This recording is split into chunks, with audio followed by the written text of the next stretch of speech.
C'est peut-être l'une des plus grandes réserves naturelles d'Europe. Le lac du Der en Haute-Marne devient le site-étape pour des centaines de milliers de grues qui migrent à travers l'Europe. Des volatiles qui reprennent actuellement la route, direction le nord. Mais avant leur départ, comme tous les dimanches, des bénévoles sillonnent les rives du lac pour les compter. Le reportage de Clément Meunier et de Roxane Florin.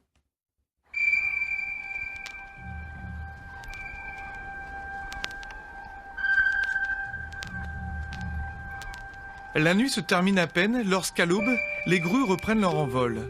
Moins 3 degrés dehors, un ciel dégagé, un moment privilégié pour les bénévoles répartis sur une dizaine de sites autour du lac du Der.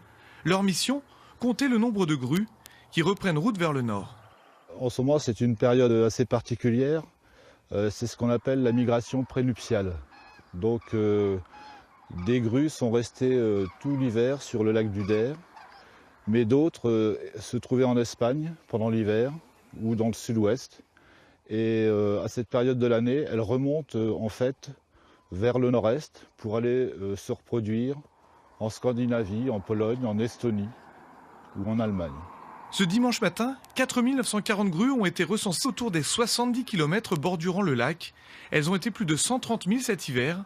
Un recensement primordial pour suivre au mieux les flux migratoires au fil des saisons.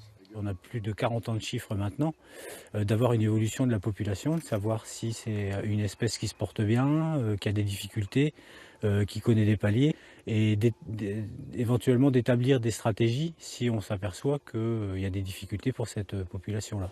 Une attention de tous les instants, car la grue est un oiseau à part qui a fait du lac du Der une résidence privilégiée, là où on en compte le plus en Europe ces dernières années. Alors forcément, les observateurs sont sous le charme. Je suis passionné comme les autres compteurs de grues et puis comme beaucoup d'ornithologues. C'est vrai que la grue cendrée me fait penser à un esprit de liberté et de voyage. Les dernières grues quitteront la région dans les prochains jours avant de revenir dans leur petit cocon à l'automne prochain.